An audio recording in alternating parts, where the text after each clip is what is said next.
네, 성경을 봉독하겠습니다. 고린도전서 2장 1절로 5절입니다.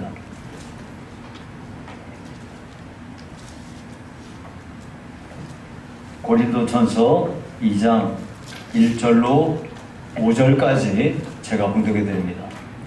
형제들아, 내가 너희에게 나아가 하나님의 증거를 전할 때에 말과 지혜의 아름다운 것으로 아니하였나니, 내가 너희 중에서 예수 그리스도와 그의 십자가에 못 박이신 것 외에는 아무것도 알지 아니하기로 작정하였습니다.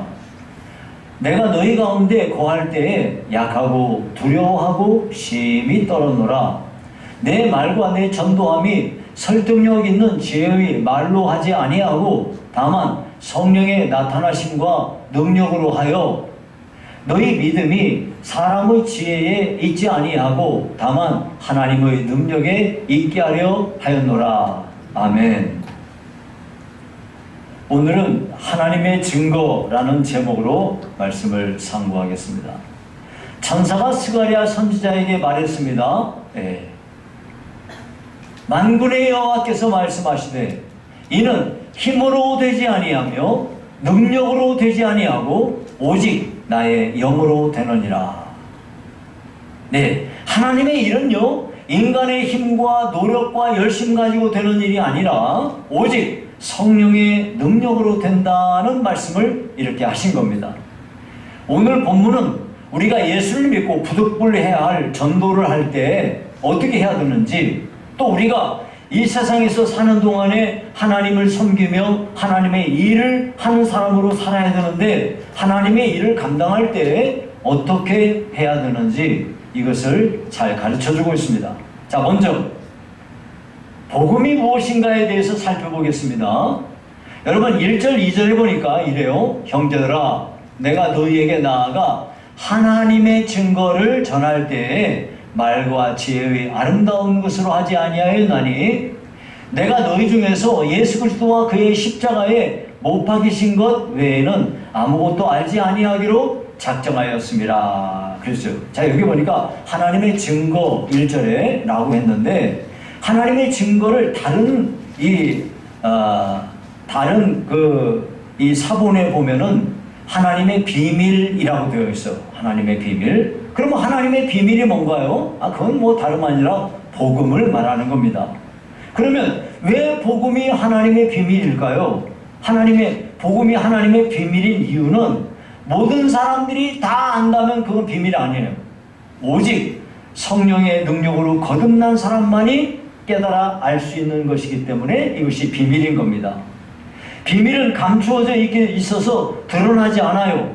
오직 비밀은 그걸 알고 있는 소수의 사람만 그것을 아는 거죠. 하나님의 비밀인 복음은요, 이거는 계시입니다. 하나님이 열어서 보여주는 겁니다. 하나님의 계시를 열어서 보여줄 때 하나님의 성령의 능력을 힘입은 자들이 그 열어서 보여주는 말씀을 보고 깨달아 아는 거예요. 그래서 하나님의 비밀이에요. 하나님의 비밀은 닫혀져 있어요. 열어서 보여주지 않으면 모르는 거예요. 열어서 보여주셔도 성령 받은 사람만 깨닫게 되는 것이에요. 그렇기 때문에 이걸 보고 비밀이라고 하는 거예요. 복음은 이것은 하나님의 비밀인 것입니다. 그러나 일반 사람들은 전혀 이것을 알 수가 없어요. 아무리 세상적으로 박사학위를 가지고 있는 사람이라 할지라도 이것을 보여주거나 이것을 들려주게 되면은 이거는 인간의 이성과 인간의 경험을 가지고 그 잣대를 가지고 판단하려 들기 때문에 하나님의 비밀을 결코 깨달아 알 수가 없는 겁니다. 자, 그러면 복음이 무엇일까요? 복음은요, 자, 먼저 여기 보니까 뭐라고 그러냐면 바울 사도는 하나님의 증거, 즉 하나님의 비밀, 복음을 전할 때 말과 지혜의 아름다운 것으로 안 한다 그랬어요. 말과 지혜의 아름다운 것으로 안 한다. 여러분, 이거를 이제 설명하기 위해서 그 당시의 이야기를 잠깐 하겠어요. 바울 사도가 고린도 교회에 편지를 쓸 때 당시에는 로마는요, 이전에 세계를 제패하고 있던 그리스 제국, 헬라 제국이라고도 하죠. 그리스 제국을 점령하고 그렇게 영토를 확장을 했지만은 로마는요 그리스를 정복했음에도 불구하고 문화는 그대로 그리스 문화를 받아들였어요. 특별히 그리스 철학은 유명하지 않습니까? 소크라테스, 플라톤, 아리스토텔레스 이런 사람들이 전부 그리스 철학자들입니다. 그래서 이 그리스 철학은 지금까지도 여러분 우리가 신학을 배울 때 신학을 배우기 전에 신학교를 들어올 때도요 시험에 철학이 있어요. 철학. 철학의 근거가 되어지지 않으면 신학을 논할 수가 없어요. 그만큼 이 철학이라는 건 굉장히 중요한 거예요. 그런데 이 철학 사상이요 로마인들에게도 고스란히 영향을 끼쳤단 말이에요. 그러니까 바울 사도가 이 전한 복음은요 바울 사도는 이렇게 말한 거예요. 나는 인간의 철학이나 인간의 학문이나 인간의 뭐 경험이나 이런 것에 반영되어서 하지 않는다. 이걸 선언한 거예요. 그럼 대체 복음이 뭘까요? 여기 2절에 보니까 내가 너희 중에서 예수 그리스도와 그의 십자가에 못 박히신 것 외에는 아무것도 알지 아니하기로 작정하였습니다. 여러분 이게 1절하고 연결해서 이야기해보면 바울 사도가 전한 하나님의 증거, 하나님의 비밀, 복음은요 이것은 다름 아니라 예수 그리스도와 그의 십자가다라는 것을 우리가 알 수가 있어요. 자, 그러기에 바울 사도는요 예수 그리스도와 예수님께서 십자가에 못 박혀 죽으신 것 외에는 난 아무것도 알지 않기로 결단했다 라고 말한 거예요. 다시 말씀드리지만 복음이 뭐가 복음이냐? 예수님과 그의 십자가 이것이라고 정리할 수가 있겠습니다. 자, 그렇다면 바울 사도는 왜 구태여 내가 다른 건 다 모르고 뭐 예수 그리스도와 그의 십자가만 알기로 결심했다, 작정했다. 왜 그럴까요? 이거를요 여러 신학자들이 그 바울 사도가 아덴에서 전도한 것과 밀접한 관계가 있다고 그렇게 생각을 하게 됩니다. 자, 바울 사도가 지금 고린도 교회에 전도해가지고 교회가 세워지지 않았습니까? 그런데 고린도 교회에 가기 바로 직전에 어디 있었냐? 아덴에 갔어요. 아덴. 지금으로 말하면 아테네예요. 그리스의 수도가 이제 아테네거든요. 그 아덴에 가서 거기에서 이제 전도를 하게 되는데 이 아덴은요 아가야 지방의 중심지예요. 그리스 문화의 중심지이고 학문의 최고 절정을 달하는 곳이고 예술로도 아주 유명한 곳입니다. 특별히 철학적으로는 두 가지 학파가 크게 이렇게 있었는데요. 하나는 인간의 쾌락을 주장하는 에피쿠로스 학파가 있고요. 또 하나는 엄격한 금욕주의를 주장하는 스토아 학파가 있어요.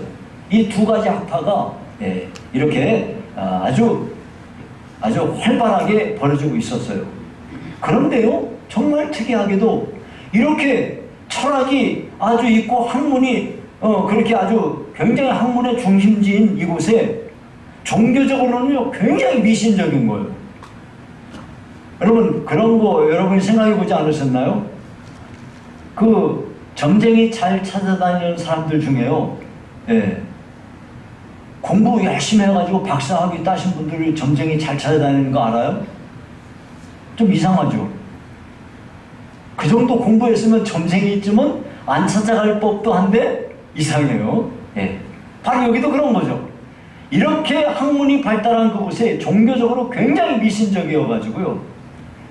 당시 학자들에게 따르면 아덴에는 300여 개의 공식화된 우상이 있었다고 그래요. 뿐만 아니라 3만여 개의 신상이 있었다고 하니까요. 아덴은 학문적으로는 발달했을지 모르지만은 이곳은 정말 아주 영적으로는 굉장히 아주 타락한 곳이구나 하는 것을 알 수가 있습니다. 그래서 바울 사도가 이제 아덴에 가가지고 온갖 우상이 그냥 뭐 가득한 곳, 또 아덴 사람들이 학문과 철학에 능한 사람이라는 것을 알고서 이제 이들에게 내가 하나님을 전해야 되겠다 이렇게 생각을 해가지고 여기서는 바울 사도는 한 가지 원칙이 있었어요. 이거 보고 이제 복음의 상황화라고 하는데요.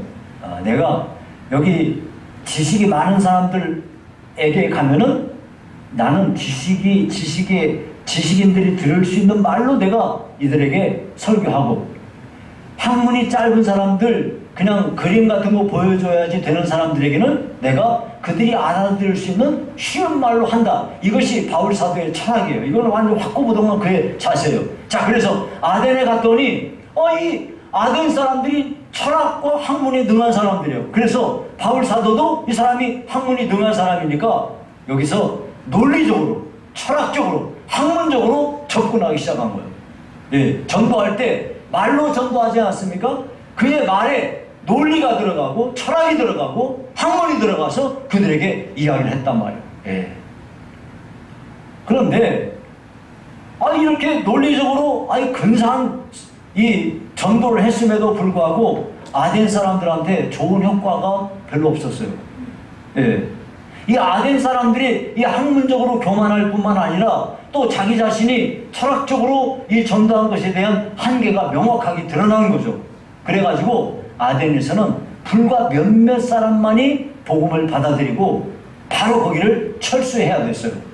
여러분, 바울 사도가 어디를 가든지 일주일밖에 안 있어도 거기는 교회가 세워져요. 바울이 가는 데마다 교회가 세워지는데 아덴에서는 교회도 없어요. 그리고 그냥 철수해가지고 어디로 왔냐? 고린도에 온 거예요. 그래서 여러분 여기 한번 그 2장 거기 3절에 보니까 3절에 뭐라고 그러냐면 내가 너희 가운데 거할 때에 그랬어요. 바울 사도가 고린도에 있을 때에, 고린도에 가서 전도하고 할 때 그때에, 그 말이죠. 그때 내가 매우 두렵고 떨었다. 그런 이야기가 거기에 소개되고 있는 겁니다. 자, 이런 여러 가지 과정들을 통해서 이 복음을 전하는 거는 철학적으로 논리적으로 해서 되는 게 아니구나, 이런 건 안 통하는 거구나, 이걸 철저하게 깨달았다는 거예요. 바울 사도는 이것을 경험으로 해서 예수 그리스도와 그의 십자가 외에는 난 전하지도 않고 알지도 않고 이렇게 하기로 결단해 버렸다는 거예요. 이후로 바울 사도는요, 빌립보서 3장에 보면 자신을 변증해요. 내가 누구다 하는 것을 변증할 때 나도 할 말 있어. 나 당신들만 잘난 줄 알아? 나도 할 말 있어. 나 태어난 지 8일 만에 할례 받았고 베냐민 집하고, 또 나는 히브리인 중에 히브리인이야. 이게 무슨 얘기예요? 아버지도 어머니도 다 히브리인이야, 유대인이야. 그러니까 나는 순종이야, 순종. 이걸 보고 순종 진짜 순종 보고 뭐라고 그러냐면 성골이라고 그래. 성골. 난 진짜야. 그리고 내가 율법으로 따지면 열심을 내는 그 바리새파에 속한 사람이고 교회도 박해할 정도이고 율법의 의로는 흠이 없는 사람이야. 또 게다가 사도행전 22장 3절에 보니까 예루살렘에서 체포된 뒤에 자기를 변증할 때 그래요. 나 당시 최고의 학부였던 가말리엘 문화에서 배운 사람이야 라고 말하거든요.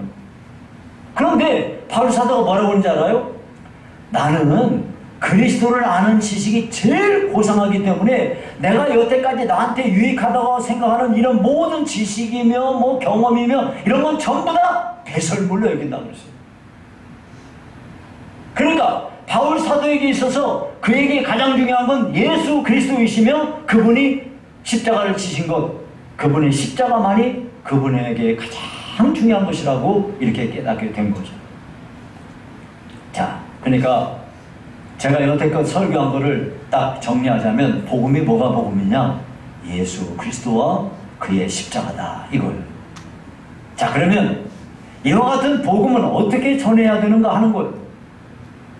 여러분 여기 3절을 다시 보시면 이래요. 3절에 내가 너희 가운데 거할 때 약하고 두려워하고 심히 떨어노라 그랬거든요.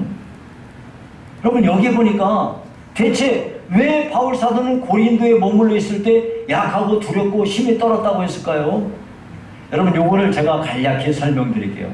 바울 사도가 고린도에서 전도할 때는요, 제2차 선교여행 때요, 1차 선교여행을 성공리에 마치고 일정한 기간 동안 휴식 기간을 가진 뒤에 다시 2차 선교여행을 떠났는데요, 2차 선교여행을 떠날 때 즈음에 처음부터 삐그덕거렸어요.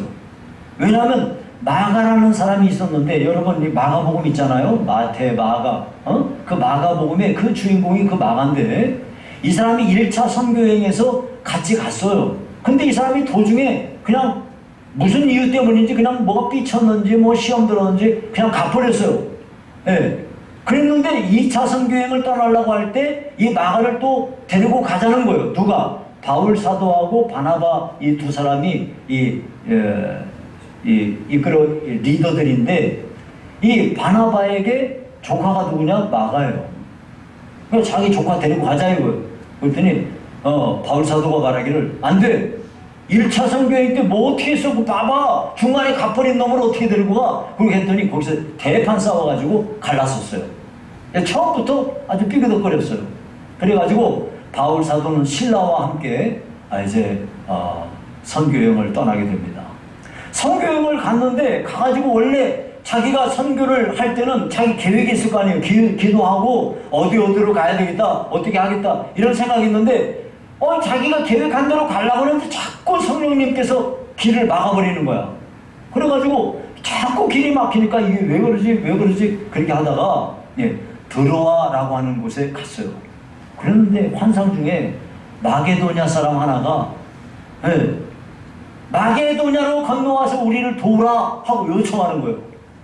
바울 사도는 그 일을 계기로 마게도냐로 건너가기로 힘썼습니다. 여러분, 이 마게도냐가 어디냐면 이제 여러분이 이제 지도에 보시면 지중해가 이렇게 있고요. 지중해 이쪽 편으로 터키가 크게 있어요. 터키가 아시아입니다. 근데 이 아시아의 한쪽 구퉁이에 거기에서 이 바다를 사이로 바로 유럽이에요. 그래가지고 터키가 자기네 유럽이라고 막 해요. 그래가지고 지금 유럽연합에 들어가 있어요. 어쨌든 그렇게 돼 있어요. 그 터키하고 바다가 뭐 그렇게 넓지도 않은데 그 폭이 좁은 그 바다를 사이로 바로 유럽으로 연결되어 있어요. 이쪽 유럽으로 연결되는 이쪽이 바로 마게도냐 지역이에요. 그래서 바울 사도는 거기로 가기를 힘쓰고 마게도냐의 첫 번째 성에 해당하는 빌립보에 도달하게 된 거예요. 빌립보에 갔더니 거기 점치는 귀신 들린 여종이 하나 있는데, 이 여종이 계속 바울을 따라다니면서 괴롭혀요. 그래가지고 바울 사도가 말했어요. 이 귀신아 나가라 그래가지고, 그랬더니 귀신이 그냥 나가버렸네. 귀신의 힘으로 점치던 여자가 귀신 나가버렸으니 점괘가 나와야 안 나와요? 안 나오니까 이 귀신 들린 여자를 통해서, 여종을 통해서 돈 벌던 그 주인들이 자기들 돈벌이가 없어져 버린 것에 분개해가지고 바울과 실라를 붙잡아다가 관리들한테 끌고 가서 고소를 했어요. 그랬더니 관리들이 바울과 실라의 옷을 벗기고 죽으라고 그냥 매로 치게 해가지고 죽도록 얻어맞고 감옥에 갇혔어요. 근데 하나님이 기적적으로 그들을 풀어내셨습니다. 이어서 그들은 곧바로 데살로니가로 갔는데, 데살로니가에 갔더니 막 전도가 잘 되는 거야. 그럼 전도가 잘 돼가고 뭔 좀 될라나 했더니 유대인들이 시기해가지고 깡패들 동원해가지고 바울과 실라를 죽이려고 했단 말이에요. 가까스로 목숨을 구해가지고 그걸 떠났어요. 그래가지고 베레아라는 곳으로 갔더니, 베레아에 갔더니 사람들이 너그럽고 간절한 마음으로 말씀을 받고 성경을 매일 상고하고 하니까 막 믿는 사람들의 수가 늘어났어요. 이 소문이 또 퍼져가지고 데살로니가에 있던 그 유대인들이 또 쫓아와가지고 바울 사도하고 실라를 방해하면서 이렇게 난동을 부리니까 어쩔 수 없이 그것도 떠나야 됐습니다. 그래가지고 도착한 곳이 아덴이에요. 거기 갔더니 우상이 어떻게 많은지, 심지어 우상 중에 어떤 우상은 알지 못하는 신에게라고 하는 단이 있을 정도야. 어떻게 그곳이 철학적인 도시고 학문이 많고 하는 곳인데도 이렇게 우상이 가득했단 말이에요. 거기서 전도한다고 했다가 실패를 거두고 그냥 떠나가지고 도착한 곳이 고린도입니다. 그러니 참 정말 거듭되는 실패와 여러 가지 위협 속에서, 끊임없는 죽음의 위협 속에서 정말 이렇게 사람이요, 여러분 우리가 바울 사도 같은 사람은 우리하고 다른 그냥 무슨 그 아이언맨처럼 생각하면 안 돼요. 우리랑 똑같은 사람이에요. 그냥 똑같은 사람이에요. 이런 일들이 반복되니까 얼마나 마음이 참 힘들고 지치겠습니까?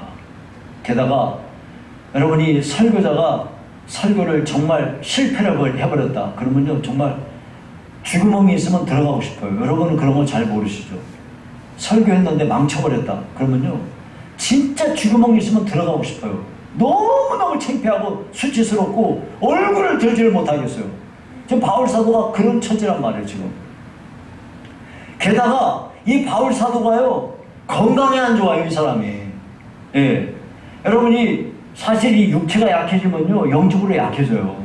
사람은 이 영혼과 육체가 이게 나는 막 저 사람은 육체는 약해도 영적으로 막 맑고 막 힘차고 아니에요. 육신이 약해지면 영적으로 약해져요. 고린도서 12장 7절에 보면 바울 사도에게 육체의 가시가 있었다고 그래요. 이게 너무나 고통스러워가지고 하나님께 이것 좀 고쳐달라고 3번이나 간절히 기도했다는 거예요. 그 육체의 가시가 뭔지 우리가 잘 모르죠 뭐. 예. 근데 여러 학자들의 견해에 따르면 아마도 바울 사도는 남에게 말하기 부끄러운 그런 병이 있었을 것 같다. 예. 남들은 막 기도하면 뭐 안전뱅이도 일어나고 귀신도 쫓아나가고 심지어 죽은 사람도 살리는데 정작 자기는 병이 있어. 그것도 지병이 있어. 지병이. 아마 이 병이 간질병이 아니었을까? 이렇게 추측을 하는 거예요. 여러분 남한테 전도하는 사람이 자기가 만약에 간질병이 있다고 그러면 이건 정말 말도 안 되는 거죠. 왜 말도 안 되는 거예요. 근데 여러분 실제로 이런 분들이 있습니다. 네. 전도인들 가운데 이런 분들이 있어요. 참 고통스럽겠죠. 말 못할 고통이 있겠죠. 여러분 그것이 진짜인지는 알지 못하겠지만 여하튼 정말 치명적인 그런 지병이 있었던 것은 분명합니다. 그리고 갈라디아서 4장 15절에 보면 바울 사도가 갈라디아에서 복음을 전할 때 그 육체가 약했다는 사실을 말하면서 이렇게 말해요. 거기 4장 15절에 보니까 너희가 할 수만 있었더라면 너희의 눈이라도 빼어 나에게 주었으리라 그랬어요. 여러분 눈이라도 빼어 나에게 준다? 이걸 근거로요 어떤 학자들은요 아마도 이 바울 사도에게 눈병이 있었나 보다 이렇게 추측을 하는 거예요. 네. 참 눈병이 있으면 얼마나 고통스럽겠습니까? 그러니까 바울 사도는 이런저런 상황을 고려해 볼 때 진짜 고린도에 있을 때 너무나 이렇게 약해 있고 힘들었던 거예요. 그래서 여기 뭐라고 그래요? 약하고 두려워하고 힘이 떨었다 이렇게 고백하고 있는 거예요. 자, 이런 처지 속에서 바울 사도가 전도를 하는데 나는 지혜의 말로 전도하지 않겠다 하고 말하는 겁니다. 4절에 보니까 내 말과 내 전도함이 설득력 있는 지혜의 말로 하지 아니하고 다만 성령의 나타나심과 능력으로 하여 라고 말했습니다. 여러분 여러 가지 상황 때문에 바울 사도는 복음을 전할 때 한 가지를 결심한 거예요. 나는 인간의 화술을 동원해서 화려하게 말 잘하는 거 이런 걸 통해서 전도 안 하겠다 이렇게 한 거예요. 설득력 있는 지혜의 말, 능숙한 화술을 통해서 청중들을 감동시키는 연설자들이 있어요. 여러분 옛날에 우리나라에 아시는 분은 아실 거예요. 네. 우리 예전에 김대중 전 대통령이 아주 연설을 잘했어요. 네. 대중 연설에 엄청 잘했어요. 사람들이 다 모아놓고 옛날에는 사람들이 막 한 번 모이면 막 100만 명도 모였잖아요. 네. 모아놓고 그분이 이 연설을 기가 막히게 했어요. 그 연설 들으면 긴가민가 하던 사람도 그래 맞아 그래가지고 저 예전에 재수할 때 재수학원에 가는데 어떤 아저씨가 길 걸어오면서 김대중 선생님을 찍어야 됩니다. 김대중 선생님을 찍어야 돼요. 누가 그 사람한테 돈 주지 않았을 거예요. 그건 분명히. 이 사람이 완전히 김대중 선생의 아마 연설을 들은 사람인 것 같아요. 어떻게 김대중 선생 그러고 다니더니 진짜 김대중 선생이 찍혀가지고 대통령이 됐어요. 옛날에는요, 그 당시에 로마 시대 이때 당시에는 이렇게 많은 사람들이 연설을 해가지고서 이렇게 하는 일들이 많이 있었습니다. 그런데 자기는 이제 앞으로 사람들에게 복음을 전할 때 사람의 이런 화술을 동원해서 하지 않겠다는 거예요. 많은 웅변가들이 말빨 센 사람들이 기막힌 어법을 가지고 사람들을 감동시키고 눈물을 흘리게 하고 이런 일을 하지만은 나는 이런 식으로 해가지고 사람의 말로 사람들 마음을 감동 줘가지고 그런 식으로 전도해서 사람을 그렇게 하지 않겠다 하고 결단을 한 거예요. 예. 그럼 어떻게 할 거냐? 그러면 어떻게 하냐? 바울사도는 다만 성령의 나타남과 능력으로 하겠다 하고 작정을 한 거예요. 그는요, 복음을 전할 때 사람의 뛰어난 화술이나 사람 감동시켜서 눈물을 흘리게 하고 순간적으로 감동 먹고 이런 걸로 안 하겠다고. 자신을 학문적으로나 철학적으로나 논리적으로나 탁월한 화술로나 이런 식으로 해서 전도하지 않고 오직 하나님께 기도하면서 성령의 능력 받아서 이 일을 하겠다는 거예요. 여러분, 하나님 나라의 일들은요, 이거는 사람의 지혜와 능력으로 할 수 있는 일이 아니에요. 하나님의 구원 사역은요, 성령의 역사가 아니고서는 안 되는 거예요. 아예 되지 않는 거예요. 그러니까 어떤 사람이 말하기를, 내가 누구 이렇게 전도하려고 하면 내가 꼬셔갖고 교회 데려올게. 꼬셔갖고 교회는 데려올 수 있는데요. 그 사람이 예수 믿는 건 아니에요. 예. 꼬셔서 되는 게 아니에요. 혹시 여러분들 중에 누가 꼬셔갖고 여러분 예수 믿었어요? 여러분들 누가 꼬셔서 예수 믿는 게 아니에요. 꼬셔서 예수 믿으면요, 예수 믿는다고 교회 나오면 한 3번 나오면 많이 나와요. 저도 경험이 있어요. 어떤 아가씨가 어떤 여학생이 부채춤 춰가지고 너무나 그게 감동 먹어가지고 세 주까지 나갔는데 걔가 안 오더라고. 그래서 나도 안 가버렸어요. 아마 걔가 나왔으면 계속 나갔을 수도 있는데 여러분, 인간의 지혜와 힘으로 하는 것하고 성령의 나타남과 능력으로 하는 것하고 어떤 차이가 있을까요? 예, 제가 설명을 드릴게요. 여러분, 저기 서해안에 가면은 서해안 바닷가에 바다하고 붙어있는 그런 집들이 있어요. 그 집들 주차장에 보면은 차들도 세워져 있고 어떤 집들은요, 거기에 배가 세워져 있어요. 배가 육지로 올라와 있다고요. 왜 그래요? 이 배를 써먹을 때까지는 여기다 둬서 바다에 두면 그냥 썩거나 문제 생기니까 육지에다 올려놨다가 배 쓸 때 물에다 띄우겠다 그 말이에요. 그러면 육지에 올려놓은 배를, 그 조그만한 배를 물 위에 띄우는 것도 쉬워요, 어려워요? 절대 쉽지 않아요. 그거 물 위에 띄워만 놓으면 바로 뜨나요? 아니에요. 이 배가 어느 정도 일정한 수심이 되어야 배가 가는 거지 물 위에 놨다 그래서 되는 게 아니에요. 그래서 이 배가 갈 수 있는 수심에까지 가려면 뭐 배를 끌고 가서 굉장히 수고를 해야 됩니다. 배 하나 물에다 띄우는 것도 절대로 안 쉬워요.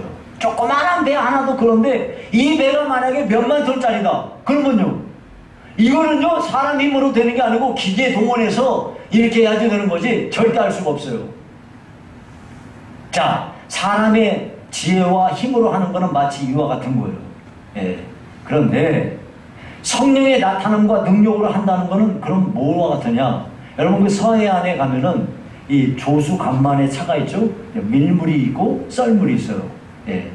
밀물이 쫙 들어오면 밀물 때 거기에다가 배를 세워서 닻을 내려가지고 바다에다가 고정을 시키든지 아니면 육지에 어디다가 밧줄로 이렇게 묶어놔요. 조그마한 배들은 밧줄 육지에다가 묶어놓죠. 그런데 이제 큰 배들 같은 경우는 조금 떨어졌어도 거기다가 닻을 내려놔요. 자, 그런데 이 물이 썰물이 돼서 물이 쫙 빠져나가면 어떻게 되나요? 그 해변에요, 완전히 배들이 전부 모래톱에 쫙 이렇게 누워있어요. 다 이 배들이 뭐 수십 척, 수백 척 이렇게 누워있어요. 서해안에 수천 척이 거기 누워있는 거예요. 그런데 여기에요, 밀물이 돼가지고 물이 들어오면 어떻게 돼요? 밀물이 들어오면요, 이 누워져 있던 배들이 전부 다, 큰 배든 작은 배든 전부 다 이렇게 다 둥둥둥둥 물 위에 뜹니다. 그러면은 묶어놔둔 밧줄을 풀거나 닻을 걷어 올리거나 그러면 언제든지 항해할 수 있게 되는 거예요. 성령의 나타남과 능력으로 한다는 건 뭐냐? 바로 이와 같아요. 밀물 때만 기다리면 돼. 물 들어오는 데만 기다리면 되는 거야. 그렇기 때문에 하나님의 일을 하는 사람들은 하나님께 기도하고 하나님께서 일하실 때까지 기다리기만 하면 되는 거예요. 이런 것을 잘 모르는 사람은 내가 나서서 일하려고 그러고 내가 막 앞장서서 큰 소리 내고 막 이래라 저래라 하고 하면은 이것은 당장에는 될지 모르지만 이것은 사람들하고 부딪히기도 하고 자기도 시험 들고 마음도 힘들고 걱정도 많고 염려도 많고 이렇게 돼요. 그러나 하나님께 이 문제를 기도하면서 하나님의 도우심을 구하며 하게 되면 하나님이 일할 자도 붙여주시고 할 방법도 열어주시고 필요한 경비도 채워주시고 하나님이 역사하시는 거예요. 그렇기 때문에 하나님의 복음을 전할 때에도 이것은 하나님의 성령님의 나타남과 성령의 역사로 되는 일이기 때문에 우리가 기도하지 않고는 절대로 할 수 없어요. 그래서 오직 너에게 성령이 임하시면 너희가 권능을 받고 예루살렘과 온 유대와 사마리아와 땅 끝까지 나의 증인이 된다고 주님이 말씀하시는 거예요. 우리가 복음을 전하고자 하면 기도해서 성령의 능력 받아야 되는 거예요. 하나님의 일 잘 감당하고 싶으세요? 그러면 기도해서 하나님의 능력과 하나님의 성령님이 나타나시는 것, 성령님이 일하시는 것을 우리가 보아야 되는 것입니다.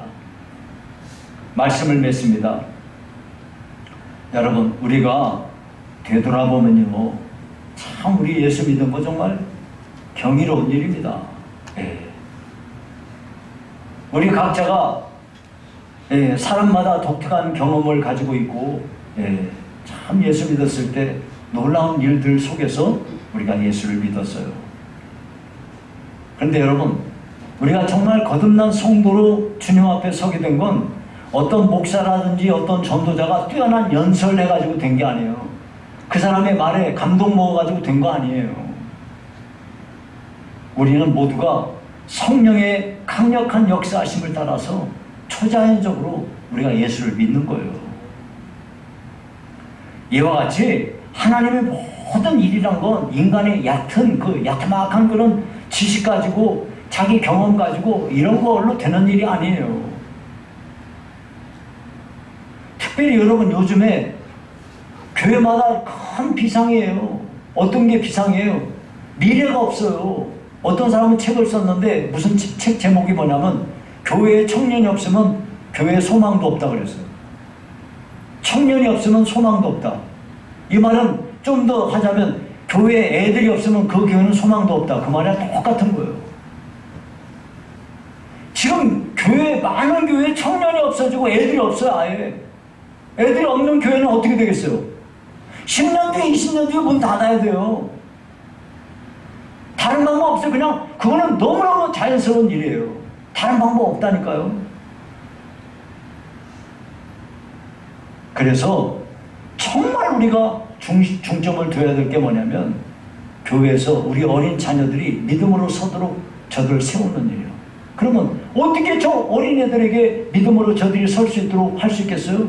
여러분이 열심 가지고 여러분이 막 뭐 사주고 뭐 어디 재밌는 거 뭐 보여주고 뭐 이렇게 한다고 될 것 같아요? 천만의 말씀이에요. 그런 걸로 되지도 않아요.